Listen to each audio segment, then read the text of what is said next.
महाराज जी, कृपा करके बताइए कि जीवन में कौन सी बातें वास्तविक आवश्यकता है और कौन सी बातें हमारी आसक्ति है। यदि गृहस्थ हो तो एक अपनी पत्नी से ही केवल अनुराग रखे, वो भी समय समय ब्रह्मचर्य का अनुष्ठान करता रहे और भगवान नाम जप करता रहे, और प्रातः से सायं तक जो अपनी दिनचर्या है उस दिनचर्या में जितना खाली समय मिले भगवान का नाम जप करे, और जो सांसारिक कार्य कर रहे हैं वो भगवान को समर्पित करे, और जीवन में हमको भगवत प्राप्ति करनी है ऐसा लक्ष्य बनावे, और कभी कभी 2-4 दिन की छुट्टी लेकर तीर्थयाटन करें। तीर्थयाटन में सबसे बड़ा तीर्थ साधु समागम होता है, उसमें हम संतों का संग करें, और संतों के संग में जो हमें बातें मिले उन्हें अपने आचरण में उतारें। अपने सारे कर्म भगवान को समर्पित करते हुए जो भगवान का स्मरण करते हुए समय व्यतीत करता है वो गृहस्थ होते हुए भी महात्मा है, और उससे भगवान की प्राप्ति होती है।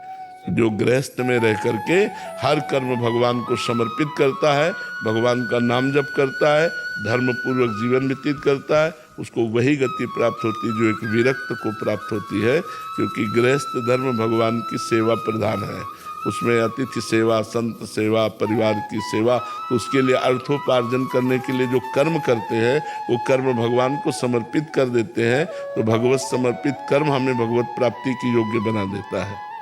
विवेक सिंह जी, मुंबई से। राधे राधे महाराज जी। पूज्य महाराज जी, मनुष्य के जीवन में कितनी इच्छा उचित मानी जाती है, भक्ति के मार्ग पर और व्यवहारिक जीवन में, दोनों में अगर देखा जाए तो? कितनी इसके कामनाओं का कोई थर्मामीटर थोड़ी होता है, लेकिन सांसारिक तौर तरीके पे कहें तो साईं इतना दीजिए जामे कुटुंब समाए, और मैं भी भूखा ना रहूं और साधु न भूखा जाए। और भक्ति का थर्मामीटर की एक क्षण भी भगवान का विस्मरण न हो। त्रिभुवन की राज्य लक्ष्मी देने पर भी जो आधे पल के लिए भगवान को नहीं भूलता वही महान भागवत है। तो भक्ति की चरम सीमा तो है भगवान का सतत स्मरण, अखंड स्मरण, अव्यावृत भजनात् अखंड भजन। और गृहस्थी की सीमा है अर्थादि की कि प्रभु हमारा भी पेट भर जाए और आए हुए अतिथि साधु संतों का भी पेट भर जाए, हमारे परिवार का भरण पोषण होता रहे, इतना देते रहना। और तो फिर कामनाओं की पूर्ति के लिए तो संसार पागल घूम रहा है, नहीं घूम रहा है? तो कितना कितना बढ़ोगे, कामनाओं की कभी पूर्ति तो हो नहीं सकती। तो उतने जितने आवश्यकता की पूर्ति हो जाए उतना धन की चाह करे भगवान से, अन्यथा तो चाह इतनी है कि कभी पूर्ति ही नहीं थी, ये अपना मुंह बढ़ाती चली जाती है। कामना कभी शांत नहीं होती बिना भजन के, और भजन करे तो कोई कामना नहीं रह जाती।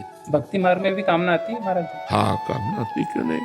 भक्ति मार्ग में कि हम ये कामना करते हैं कि हमसे निरंतर भजन हो, हम ये कामना करते हैं कि हमें जल्दी से भगवान का साक्षात्कार हो, हम ये कामना करते हैं कि हमारे अंदर से काम, क्रोध, लोभ, मोह, मद, मत्सर नष्ट हो जाए, हम ये कामना करते हैं कि हमारे गुरु हमसे प्रसन्न रहे, हम ये कामना करते हैं कि गुरु की आज्ञा के अनुसार हमारा जीवन हो। ये तो आशा है ही, ये तो कामना है ही।